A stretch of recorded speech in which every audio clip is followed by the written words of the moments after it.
ඊට තමයි 85 අහලා තියෙනවා මෙන්න මෙහෙම සීන් එකක්. ABC නම් එකිනෙකට වෙනස් පිහිටීම් තුනකදී වස්තුවක් සඳහා විස්ථාපනය D සමග විභව ශක්තිය වෙනස් වීම රූප වලින් පෙන්වන්න ඇත කියලා තියෙනවා. පළවෙනි රූපේ තමයි මෙන්න මෙහෙම තියෙන්නේ. උඩම ඉන්නවා A කියලා රූපේ. සම B කියන එක තමයි මෙන්න මෙහෙම ඉන්නවා. පහළම විභව ශක්තිය අතින් C කියන එකේ පුතේ මෙන්න මේ වගේ කෙලින් පිහිටුමක ඉන්නවා. දැන්ලා මෙහෙම ගත්තාට පස්සේ මේක තේරුම් ගන්න මෙහෙම. මෙයාගේ නම් විභව ශක්තිය උපරිමයි.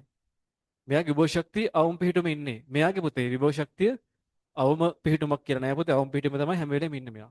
දැන් මේ පතේට අදාළ පුතේ මේක තමයි විභව ශක්තිය උපරිම පිහිටීම. ඒ නිසා මෙයාට චූටි විස්ථාපනයක් දුන්නාම එයා විභව ශක්තිය අඩු කරගන්නවා. ඒ කියන්නේ පුතේ මෙයා ඉන්නේ අස්ථායි පිහිටීමක. මෙයාට පුතේ අපි පොඩි විස්ථාපනයක් දුන්නාට පස්සේ එයා ආයෙ ගිහිල්ලා මේ පිහිටීමට වෙනවා. ඒ කියන්නේ මෙයා ඉන්නේ පුතේ එයාගේ පතේට සාපේක්ෂව ස්ථායීම පිහිටුමේ. මෙයා පුතේ චූටි විස්ථාපනයක් දුන්නම ආයෙ කලින් හිටපු තැනට එන්නේ ඊළඟට යන තැනම ආපහු සමතුලිත වෙන්නවා. ඒ නිසා පුතේ මෙයා ඉන්නේ උදාසීන සමතුලිතතාවයේ. එහෙනම් මෙන්න මේ තුනත තියෙන උත්තරේ සිලෙක්ට් කරන්න හරියි. හතර තමයි පුතේ මේ උත්තරේ. හතර ආන්සර් එක හතර. හතරේ තියෙනවා මේ ටික හරියටම අස්ථායි, ස්ථායි සහ උදාසීන කියලා. හරිනේ?